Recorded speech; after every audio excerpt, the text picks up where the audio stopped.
Cheers, Guzzlers. Going Indian. So I've got my lager, Kingfisher. Although I've only got a little bit of that, so we might be going on some cocktails. Sophisticated, nice. We're making a chicken pilaf, or pilau, with cardamom, carrot and orange. And this is a Diana Henry recipe. Okay, it is supposedly a traditional pilaf or pilau, you can say either. In fact, there's lots of other ways in which you can say it. They tend to be the two main ways. And a pilaf or a pilau is generally a rice dish, but it can sometimes be a wheat dish. But it's the rice that is cooked in a stock or a broth, has added spices, and we've got some lined up, vegetables, meat. But the key to it is that we need to wash the rice thoroughly to get off the residual starch on the outside. Look, you can see starch on there, can't you, if you look closely. But equally, when we cook it, we don't stir, because in doing so, it ruptures the grains and releases the internal starches. And one thing with a pilaf is that the grains need to be separate. So tonight, it's Diana Henry's chicken pilaf with cardamom, carrot and orange. Wash downs to begin with a bit of lager. Key thing to this is that we get our rice thoroughly washed. So I'm going to set that going in the sink. I did have my big sieve actually, my nice little big colander sieve type thing. And the bloody rice grains were going straight through it, so I've got to go to that one. But anyway, we're going to give this a thorough wash under cold water, and then we'll set it aside. Now we're going to need chicken, and I've got chicken thighs for this. That's going to need a little bit of chopping up. Before we do that, we're going to prepare any other ingredients that need chopping. So you're going to need a carrot. She says about 125 grams of carrot, unpeeled that is, and chopped. So that's about 200 grams, but I've got to peel it and chop it yet. An orange, an onion, 4-ish cloves of garlic, tablespoon of sugar, granulated sugar is fine, 25 grams of pistachio, unsalted, or you can have blanched almonds. They've got to be chopped up. Because we're going to make the luxurious versions, hence we've got some cocktails we'll be preparing when the beer runs out, because we've only got a little bit of beer. And we're going to finalise the pilaf with saffron butter. So you're going to want some saffron for that, and a bit of butter, but that is optional. All right. You're going to want about 5 tablespoons chopped coriander, fresh coriander. A little bit of olive oil to cook it in. 40 grams of butter. And then you're going to want a teaspoon of coriander seeds, which we're going to crush up. And 7 or so, I'll put about a dozen here because mine are old and dried, but green cardamom pods. Again, we're going to extract the seeds and crush them. Oh, 900 mils of stock. I was just about to say that's everything, but you need 900 mils of stock. And then, like I said, when we cook it, the idea is to minimise the amount of disruption to those delicate grains as they cook within the pot. So you want a heavy bottom pot for that, because we don't want to release the starches. So I'm just going to get me rice washing. Right, I've peeled my carrot, chopped the ends off, peeled my garlic, peeled my onion, because I want to get all my prep done before I start prepping the chicken, because then I'll have to wash everything down in readiness to then do all the veg bits. So I'm going to do the veg bit first. And what I've got here is got me pistachios, and actually these are quite green. I've noticed in all the recipes, deviating away from the pilaf here, but I've always noticed that whenever you do a recipe that involves pistachios, they're always this nice bright green colour. And then you go and buy some and they're like, where's all green gone? And then these, when I'm not really worried about what colour they are, these are green. But anyway, never mind. So I'm just going to chop these up. These go on at the end, as it were. Okay. Now, I'll tell you, a pilaf is generally a rice dish. And actually, I've been washing that rice, and the amount of water that has taken for that to sort of rinse clear is, and I have to pay for bloody water now. Well, I've done for a long time, but it's metered now, so I have to be careful. But that actually brings us to one of the issues with growing rice. It's not environmentally friendly. There's a lot of fuss made about the fact that certainly the amount of water that's needed to cultivate rice. You dare bloody go on the floor, you little shite.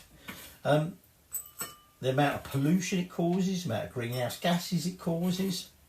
But the problem is, rice is the staple diet of so many countries.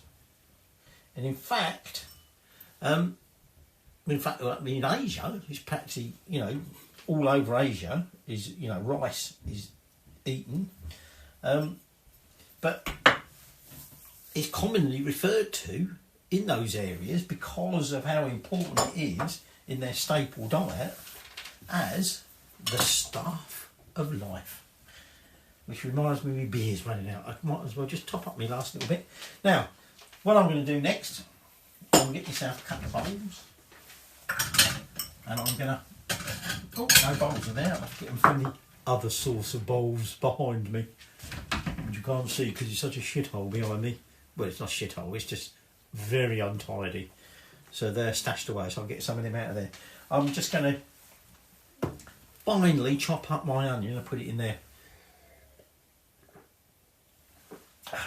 By the way, the Oxford English Dictionary says that the English word pilaf is a borrowed word from the Turkish palav, I don't know, which in turn is derived from a Persian word. So it's a Persian dish, sort of. Not really, but we're coming to that. Ooh. Right, so my onions finely chopped, my garlic's finely chopped. So what we're going to do with our carrot is we are going to cut that into matchsticks. So I'm just creating some planks. He says try not to chop his bloody fingers off when he did that. So I'm just cutting that into the planks, as I call it. And then I'll be chopping these into chopsticks. Now, this pilaf, like I say, being a rice-based... What do you know? What's my mayonnaise? It's primarily an Asian dish, and actually... the pilaf is probably more Bangladeshi. Cultivation of rice sort of generally is considered around about sort of through from China, but it gradually did spread all the way through Asia, and eventually through most of Europe, from Spain to Afghanistan, things like that. I know you might argue Afghanistan is in Europe, but I'm talking about this side of the water rather than America. But it did get over there, obviously. But in Spain, you've got your classic paella, and that is essentially, in a way, a derivative. Well, that's a big word for this time of night, isn't it? A derivative of a pilaf. One of the people responsible for spreading, the initial spreading of pilaf was Alexander the Great, 4th century BC, or BCE as we're meant to say nowadays. He was rather taken to it, so he instructed his soldiers to bring back the recipes. And there have been and are thousands of recipes for pilafs. Like I say, Bangladesh is a prime example of pilafs. Right, I'm just going to finish off this carrot because I can hear the wife coming down the stairs, so she'll probably want to come in here because she'll probably want a drink. So I'm going to get that carrot done, and then we're going to move on to the orange. Oh, excitement! Orange! Right, now, with our orange, take a peeler, and what we want to try and do, although she says use a peeler, I suspect it might be easier to use a knife. Because what she's saying is, and this ain't going to happen, you want to get half this orange, the peel, but we want to make sure, and this is actually doing it, we remove the white pith. Now the bloody thing's starting to work properly. Try not to get it to fly over the floor, that last bit. I'm getting there now. I think it's just, it might be this orange is a little bit on the old side, so it's a little bit sort of tough, if you like. So, get out of there. Blade's got a bit stuck in there. So we're going to remove that, and then we'll try and remove as much of the white pith as possible. And then we want to cut that up into strips. Now I think her idea is you're going to get like a great big long strip, but the way my peeler's working, it ain't happening. So they ain't going to be great big long strips. But you want to keep the orange because we will be using the juice of the whole orange. So like I say, we only want the peel from half of it. Well, I might end up with most of it. So I told you about Alexander the Great, how he was quite influential in spreading the pilaf. The earliest documented recipes are from the 10th century by a Persian scholar, Avicenna or Avicenna, I don't bloody know, something like that. And he wrote a series of medical books, but he included various recipes for pilaf in it. And he went into great detail about all the benefits and disbenefits, all the advantages and disadvantages of all the ingredients that went in the pilaf that he talked about. Well, I think actually that's more than half orange, isn't it? To be honest, there's not an awful lot of pith on that. I'm going to pick that bit off the floor and get rid of it because it's annoying me now. And that bit of onion that I dropped earlier. Like I say, he described all the different ingredients that went into it and how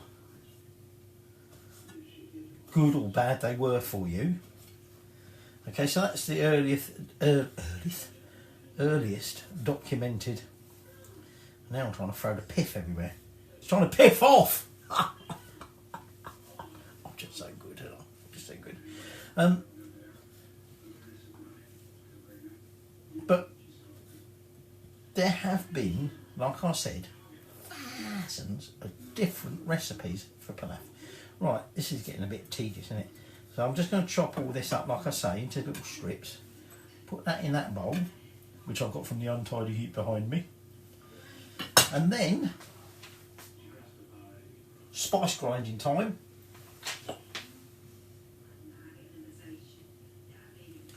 And then we can start doing our chicken because we're going to brown off our chicken. We can colour up the chicken, but if we're not cooking it, it will cook in the final almost called it biryani then.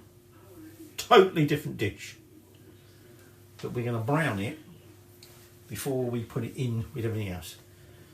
I've not had enough to drink yet. No, I won't mention the gin side earlier. Right, that's the orange chopped. So now I'm going to put them cardamom pods into my mortar and pestle. And I just, at this stage, want to break open the pods, because we want to extract the seeds.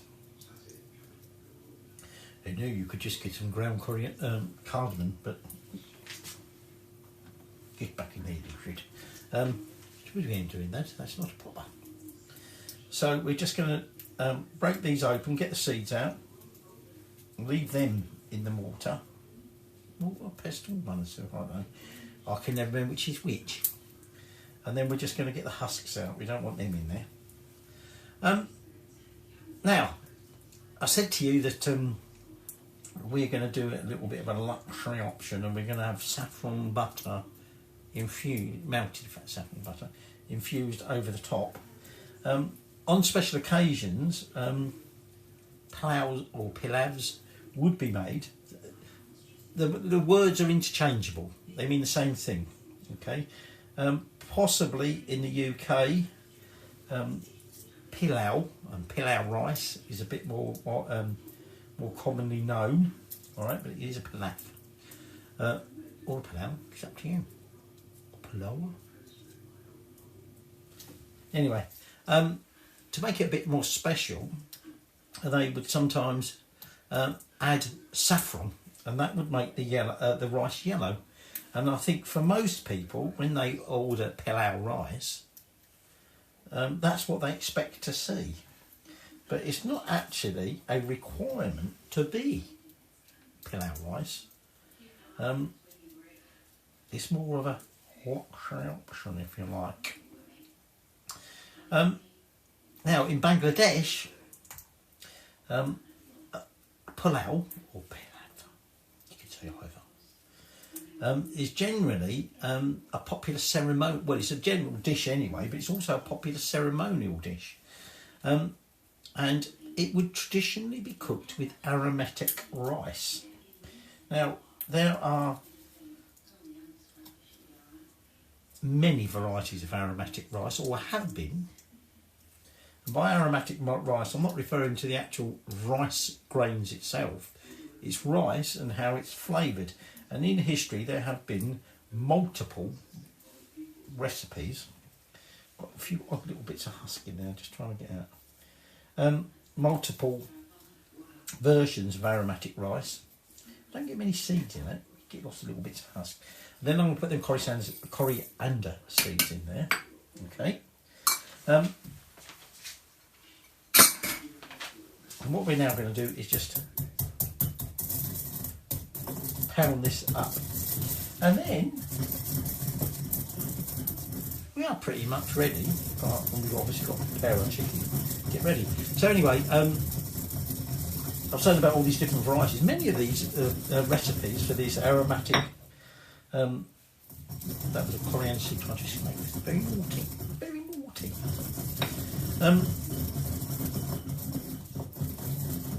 Many of these got lost over history. Some have been reinvented. Oh yeah, I'm just about to have my beer. Run out of beer. I may have to impart on something else.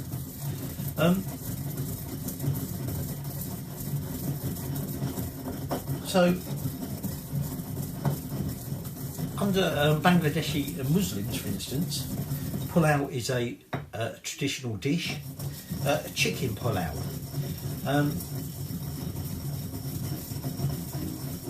So obviously it has to be halal, which so long as the chicken is, generally, that's not a problem, is it?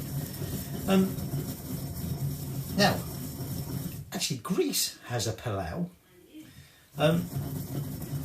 or rather it has a palafi, and that is fluffy and soft, so slightly different, but it's not sticky or soupy. And then they also have a special version, it's just about ground up that is served as weddings, gamma pilafol or something like that. And it's used in Crete in particular, especially at wedding times. However, the word may imply it's a pilaf, but it's not. It's more like a bloody risotto. Right, we're ready to start a chicken bit. And before we do that, I'm going to make a cocktail shortly, based on the Maidstone Distillery Sharp's Toffee Liqueur. Had this before. Not sure it's necessarily typically one that you would have neat like this, but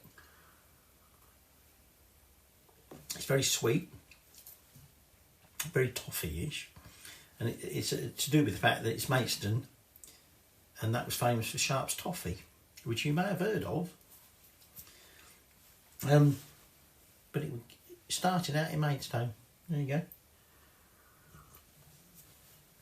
Anyway, what I'm going to do is in this heavy bottom pan, I'm going to put about a tablespoon of oil. Okay, and we're going to take our chicken thighs, and we want to cut our chicken thighs up into bite-sized chunks. It would help to turn the bloody heat on, wouldn't it? So what we want to do is get that oil nice and hot, and like I said, the idea is to sort of colour it up a bit, sear it I suppose if you like, but you don't have to worry about cooking it. Now you want about 600 grams of thigh meat. Okay, there's a kilo here. So I might keep a couple of thighs back. Quite often I end up trimming off quite a lot of the crap that's on the thighs. And occasionally get a bit of bone in there. And obviously we don't want that, do we? So the recipe calls for about 600 grams. See now, for instance, this bit here, it's got quite a large bit of crap on it, as it were. And that bit there has got loads of skin on it. So I'm going to remove that. So there you go. By the time if you're going to trim it like I normally trim it, to be honest, I don't really give a shit at the moment. And I'm leaving stuff in it. Well, I'm not having that bit in there. Oh no, Christ, there's a bloody great lump of bone. Never had it that big before. Yeah. So by the time you've trimmed it all, you probably end up finding that kilo, or slight fraction, is probably about 600 grams anyway. So once our oil has got up to heat, what we're going to do is, like I said, we're going to chuck that in there, and the idea is, you know, see all skin on that bit. Always they leave lots of fatty bits and things like that on it, just to get some colour. Yeah, that'll do. Onto that meat, and then we're going to remove it, and then we can start. See now I've got thinking about it, and I'm starting to chop bits off. We can then start actually cooking the pilaf, and there's a bit of bone under there. I can feel that. Probably because this is mechanically extracted from the thigh bone, but anyway, I don't know. So, like I said, most pilau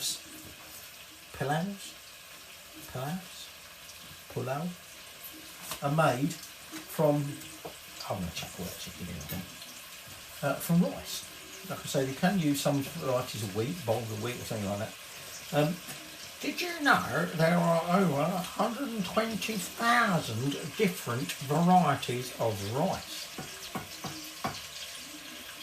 However, if you're worried about having wild rice, that's actually not actually right. There's you thinking you're being healthy and having wild rice. Wild rice is actually, in the dim and distant ancestry of rice, it would have been related. But wild rice is actually from a different species to your standard rice. So there you go, still called wild rice. So, rice is very good for you.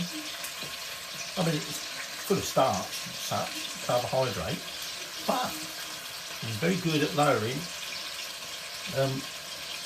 LDLs. That's the bad cholesterol in the system. The fibre in it, particularly in brown rice. Oh, brown rice. What's brown rice then? Well, you can get brown rice, you can get white rice. But did you know that brown rice is what all the rice ever starts out like? Some of you know. Don't touch the pan. It all starts out brown, and that's because it still has the husk on the outside. When you have white rice, what they've done is removed the husk and sort of polished the greens, and so actually it's obviously lacks the fibre that you would get in brown rice. It is the same thing, it's just one's got the husk on it and one hasn't. So I'm just going to carry on browning that through, probably burn, melt me thing, wash up, clean this off, and then, well, like I say, once that's brown, we can start on the pilau properly. My chicken's not cooked, but you know what I mean. I've turned the heat down a little bit, and I'm just going to remove the chicken, and that will go back in towards the end. Well, not towards the end, but once we've just sort of done everything else, chicken's been slippery, don't want to come out. That will go back in and then be finished off cooking the rest of it. Probably overdone the chicken here, but who cares? Okay, so you're going to want half of your butter for the next stage, where we're going to start off by cooking off our onions, then add the garlic, then add the spices. Don't you make a mess, you little shite. Actually, what I might have to do, because there's a bit of liquid in here, I might just tip the liquid out of it.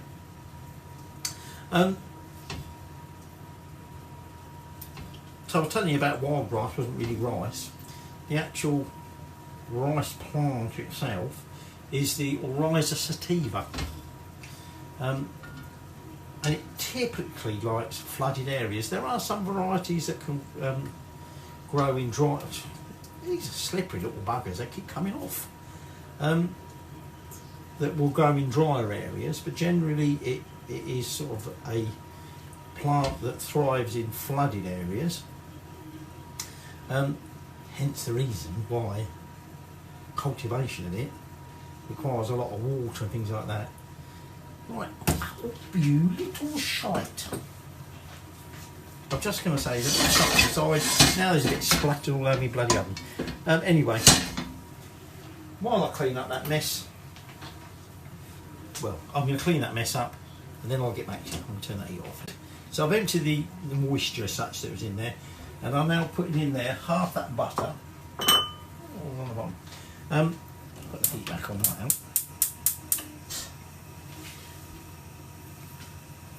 And then when that's melted, I'm going to chuck that. You might have noticed I've had a little bit of clean up here, so I've got a bit of room now. We're going to do the onion. So the onion, like I say, finely chopped, one onion. Was quite a large onion, but who cares? And so we're going to want the garlic after the onion, the spices we ground, and that's it for the minute. Yeah, I'm just thinking. But although we said about the rice being, you know, not necessarily, for many people, you know, you consider it's a big polluter, if you like. Carbon emissions, things like that, not good. It's a very high yielding plant. So the plant itself grows 6 foot tall at times, produces small delicate flowers, and each flower basically gives you a grain of rice, essentially a seed. A single rice grain, seed, can in turn yield, so if you grow it into a new plant, over 3,000 new grains. So it is a very high yield plant, because that's obviously very useful, and hence why it became cultivated and used pretty much as part of the staple diet. And it is very much an important global economy crop. Over 500 million tonnes of rice is produced every year. Second most produced grain. What do you think the first one is? Surprised me. I'd have gone for wheat. It's not, it's maize. Maize is the top one, rice is the second. Oh, so, like I say, what we want to do is cook this for a few minutes until this has sort of started to soften up and perhaps colour a bit, but it is red onion, so it possibly won't notice much. I want to make some cocktails once I get the main pilaf right cooking.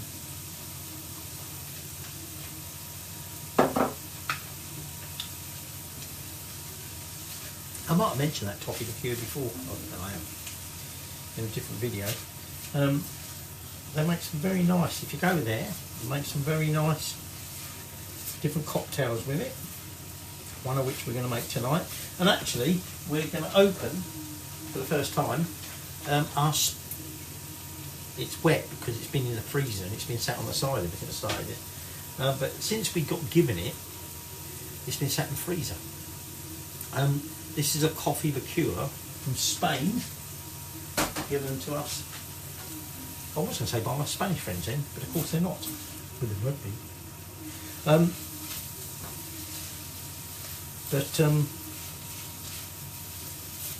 You can have that on its own, and it is nice, really sort of deep chilled, hence you keep it in the freezer, it doesn't freeze.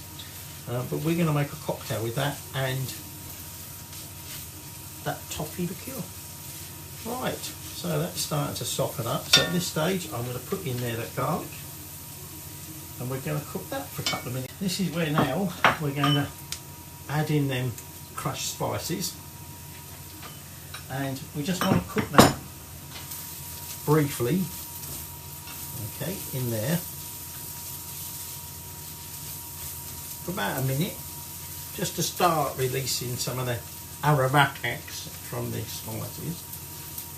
And then this is where you're going to want your well washed rice that has been drained, and we're going to chuck that in there. And although there's not an awful lot of butter in there, I'm just going to turn that heat down. We're going to sort of toast it lightly in those buttery, spicy, oniony, garlicky juices. Some of the varieties of pilaf use different sort of fats. You know, they do like this. They brown it, but they sort of lightly toast it in the fat first. Some don't.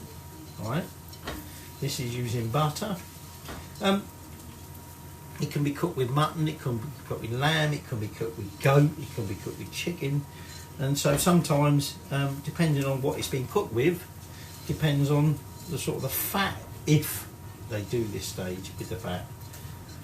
So, like I say, we're just tossing that in there, and we want it to just start to toast. Now, this is where you're going to want your stock and your, what's the name? Let me get this out of the way. So what I'm going to do is, while that's just toasting, I'm just going to sort of occasionally move that. Is I'm going to take my stock and I'm going to squeeze.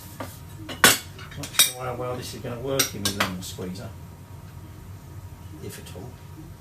It doesn't work like that, is it? I'm going to squeeze the orange juice, okay, into the stock. And like I say, although we only use about half the, oh, you shite, bloody went everywhere. only about half the pith, we're going to use the whole orange, the juice from it. Okay. So now that's toasted, just going to stir this. I'm going to chuck this in here, and then I'm going to clean up this bloody mess where that orange juice went everywhere. Those lumps are just the stock cube. So just going to, like I say, got that on a lowish heat, and we're now just going to start cooking that through, and then we're just going to wait. Bloody stuff. We're just going to wait until it starts looking a little bit like that's been absorbed. The rice is starting to look a bit pitted, and at which point we'll be ready to return the chicken. Now, don't you want? Turn off, you little bugger. Turn off, you little bugger. Let me turn it off. Oh, we did. So we've still got our carrots to sort out yet, but we're going to cook that slightly separately, so you're going to need another pan. Right, that's sort of come up to the boil. Put it on a high heat. But what I'm going to do now is turn that chicken to the pan, okay, and at the minute it's sort of, I'm not stirring. Don't stir, don't release the starches. I'm just making sure it's spread out on top there. Okay. A couple of splashes there, very naughty. And what we're now going to do is we're going to turn that heat down, and I'm going to cover it, and we're going to cook that for at least 15 minutes at the moment. Okay.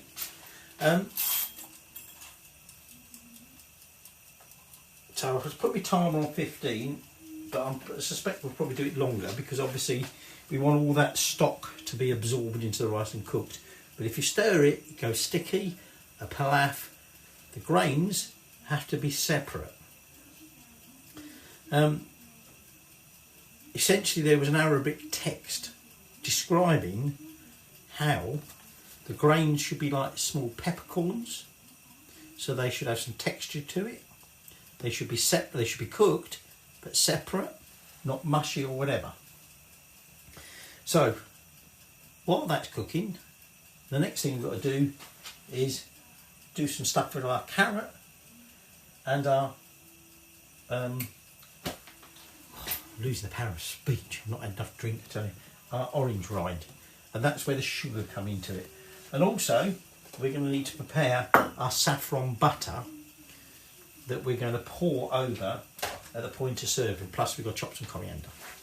So that's in there cooking away. This here is my E Sharp cocktail, coffee and toffee.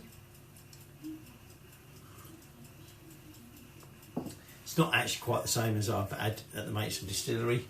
In fact, theirs is obviously looks a lot darker, so whether they use different coffee liqueur. Anyway, I'm diverting. Now you might have noticed something going weird going on my kettle. I'm just melting down a little bit of butter on top of my kettle there. That's the end thing with the saffron. But what we're going to do now is start preparing our carrot. So I've got a saucepan here, and I'm just going to use his fingers, and is now making a bloody mess. We're going to just melt down that butter. Now, I told you we're using basmati rice. You don't have to use basmati rice. You can use any sort of short grain rice. In fact, I don't even know if it has to be short grain. That toffee liqueur is a bit sticky, and I think I might have spilt some.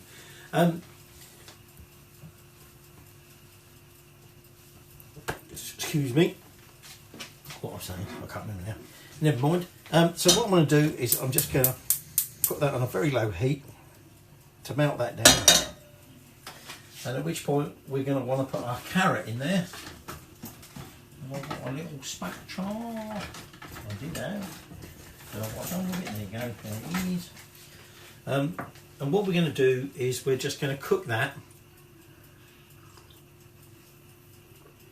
sort of saute it until they start going a bit soft. And then we're going to want to remove it, put it back in that dish. Now, oh, that's right, I was saying about basmati rice. Don't have to use basmati. It's a little bit easier with basmati if you rinse it well. Hence the reason why a lot of time you use basmati. But in Hindi, the word basmati means the queen of fragrance, because of what basmati rice is like. In Arabic, it means my smile, and it is the most naturally fragrant form of rice that you'll get. It's almost made. Now, it's believed rice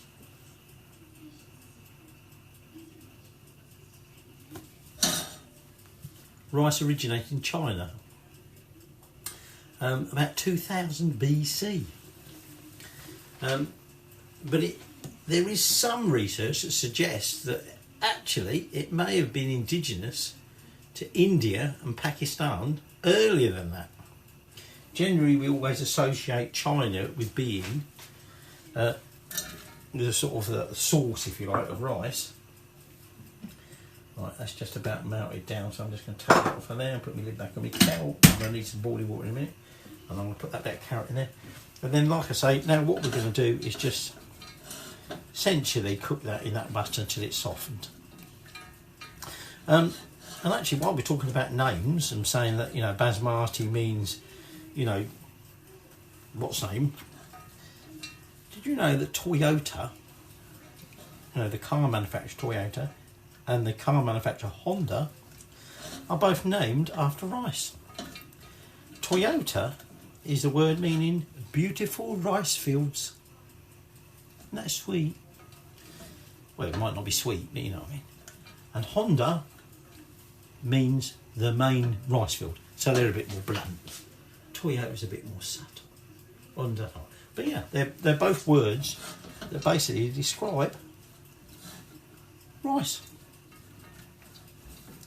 So, like I say, we're just going to gently cook this through until it's softened, and when it is, I'll put it back in that dish, but leave some of that butter in there. I might have to add a little bit of butter, but in the meantime, with that other bit of melted butter that I did earlier, I'm now just going to endeavour to open this bloody saffron thing without getting saffron everywhere, and I'm going to do that off camera because I'm going to make a bleeding mess. Probably a bit of sellotape on there, I haven't seen yet. Oh no, it's coming off now. I'm going to add a pinch of saffron. There's a whole new ball game in itself talking about saffron, I'll tell you. I'm going to add a generous pinch of saffron. Not cheap stuff this, you know. Bought a lot of it.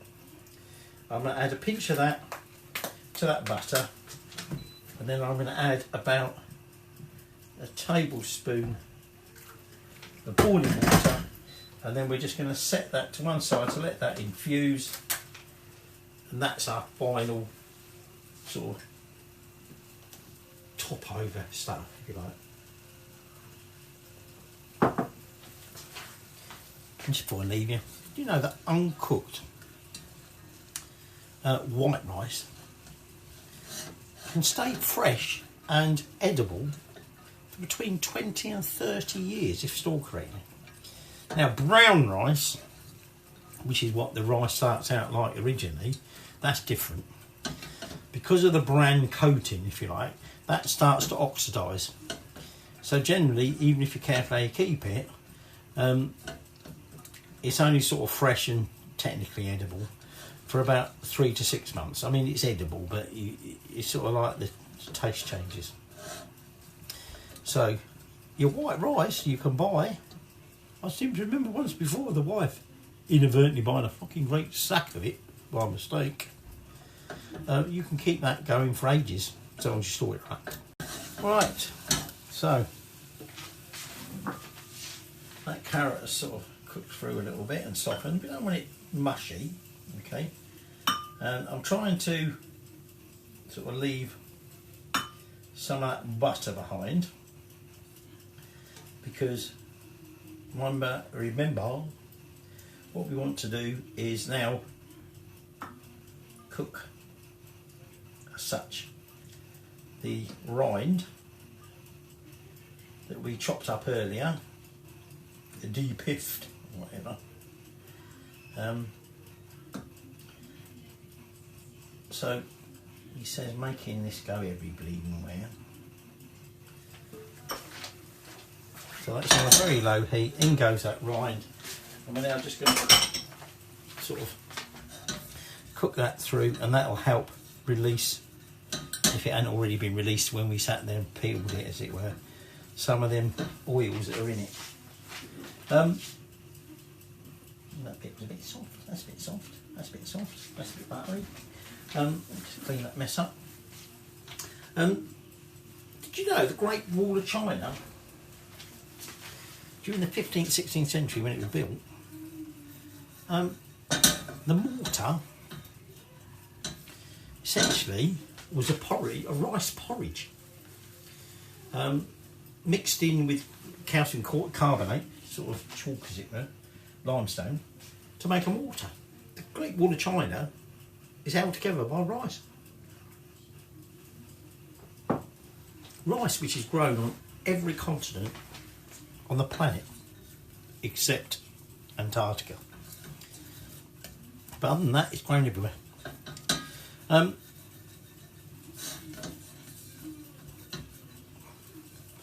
Which sort of now just comes round to some of the myths and legends and rituals associated with rice. But what I'm going to do, I'm just going to cook that a little bit longer, and then I'll tip it in there with that carrot before I tell you about the myths and the legends and the rituals. Our saffron butter is getting there. Oh no, sorry, before I do that, just remembered, I'll chuck sugar in there. Oh, don't remember that, because what we've got to do, and this is where I think I might need to add a little dash of butter, because that is very dry. So I'm just going to add a little dash of butter, melt that down, and the idea being then we want to sort of partly caramelise the onion, and that ain't really going to happen that much. That's too dry at the minute. Okay, so let me get that ready. So that orange is cooking nicely now. That is getting there. I've actually increased the time. I did think, to be honest, I don't know whether it's the size of the dish that I'm cooking, or oven, whatever I'm cooking it in. But there was quite a lot of liquid sitting on top of the rice, and after 15 minutes it was still there. So I've given it another 10 minutes. And actually, it's probably almost up. Look at that. A few more minutes. So I was telling you about some of the rituals, things like that. In some cultures, rice is considered a symbol of fertility and prosperity. In Japan, it's considered a sacred crop. Just got to be a bit careful with this here. This is starting, I wouldn't say catch on the bottom, but you know what I mean. We're sort of driving off the moisture and trying to caramelise it a bit. But it's considered a sacred crop, and it's often involved in weddings and other traditional ceremonies. I mean, even in this country, in England, it's sometimes traditional rice is thrown like confetti, instead of confetti. In Thailand, it's involved in lots of Buddhist rituals, and it's quite often offered as gifts to monks and other spiritual figures. In India, it's associated again with prosperity and the Hindu god of wealth, Lakshmi. In Japan, like I said, it's revered, but it's also associated with their sun god. And in Thailand, men are not allowed to enter the rice paddies where the rice is grown. And they have a deity, essentially, who's in charge of the rice, if you like, May Posop. And obviously she's female. And men aren't allowed in rice paddies. Oh dear, what a pity. Sorry, darling. I'd love... alright, amazing. I'd love to give you a hand in the paddy today. I'm not allowed to. I'll put my feet up and I'll watch a bit of Netflix. Can't help it. I'm not allowed to. So, that I think is just about. Might give it a little bit longer, but I'm going to turn that heat off, and we're just going to let that just cook through a little bit, and then I'll chuck it in with them there. I've got my chopped nuts ready. So our final thing I want to do, actually I want to just move them out of the way, is I just want to take some coriander, and we want to chop about 4 tablespoons worth of coriander. In India, a wife, oh dear me, get it round the right way, you'll be in trouble. A wife, upon her marriage, the first meal she serves her husband is rice.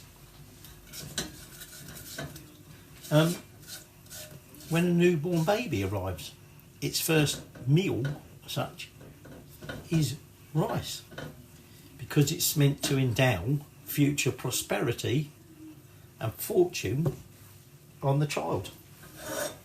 Right, so that's going in there.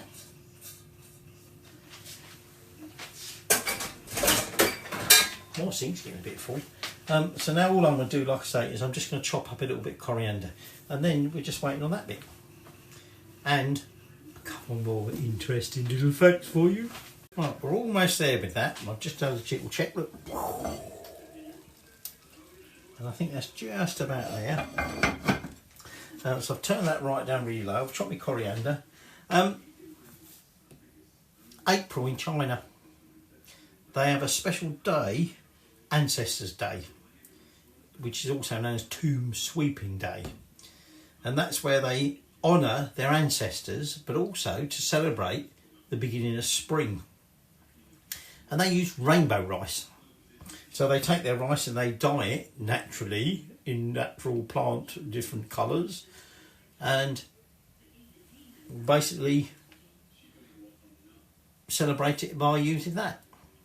Okay. Ancient Greek tragedies mentioned rice. Like we say, we know it's been back, BC or BCE, depending on how politically correct you want to be, or non-religious you want to be, or whatever. Excuse me. The old cocktail's going down well. Sophocles mentions it in one of his tragedies, telling us that it basically came from Ethiopia, which might have been by then, or it's not even possible it came from there in the first place, but I don't know it. And then there was a comedian, I can't pronounce that name.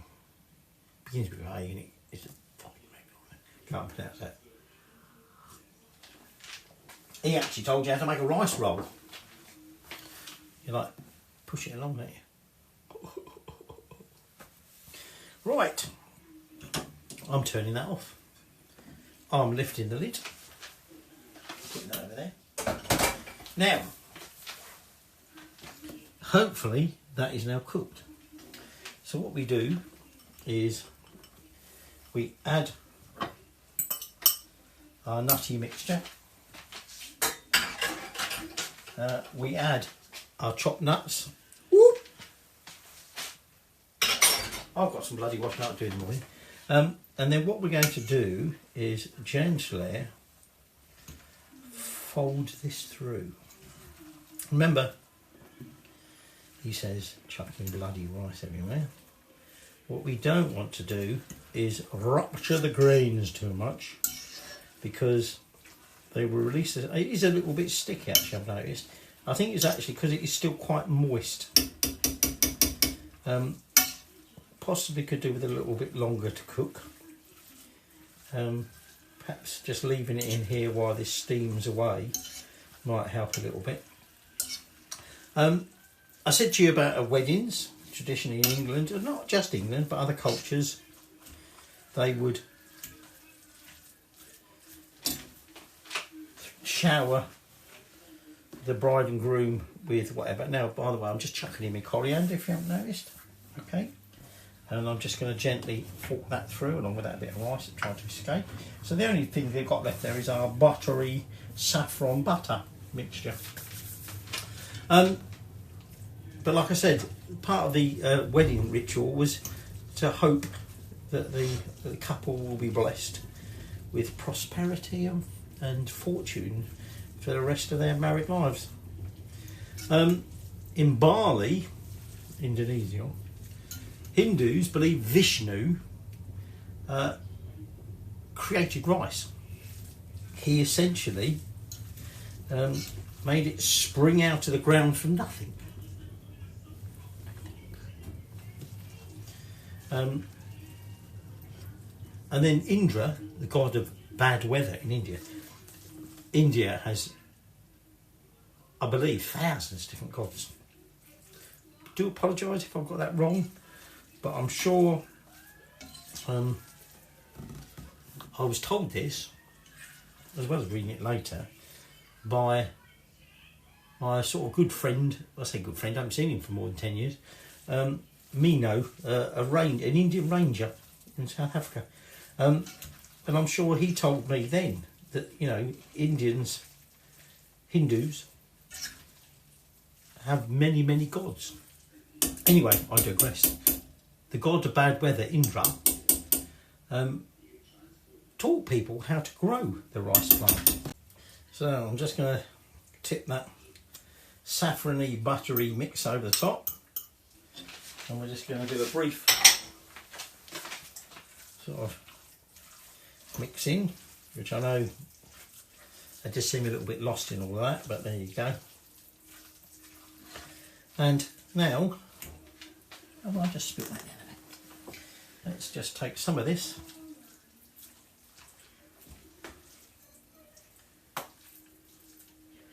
By the way, although rice is very good for you, rice can kill you.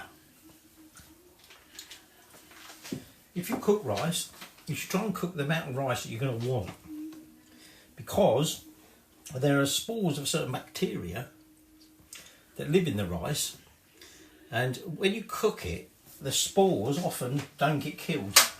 Well, they don't. And so if you allow cooked rice to sit too long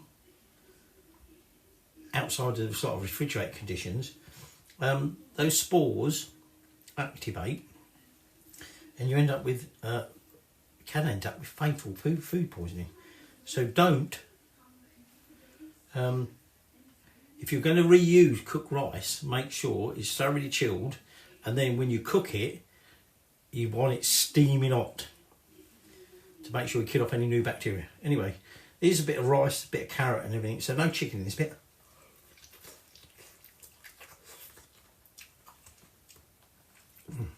Hot,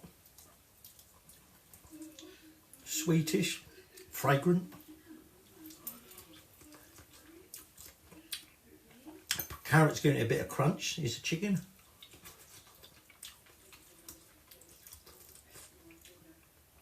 The chicken is nice and tender and moist, not dried up.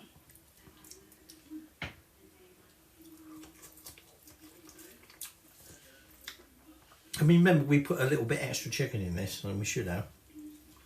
The rice is still a little bit wet, I think. I think it could have done with a little bit more cooking. So it's not stodgy as such, it's just still, it needs to be a bit dried out, more dried out. So I think it needs a little bit more cooking. But other than that, very, very nice. This is starting to burn my hand. I need to put this on a plate. There you go. Courtesy of Diana Henry, her chicken pilaf with cardamom, orange and coriander.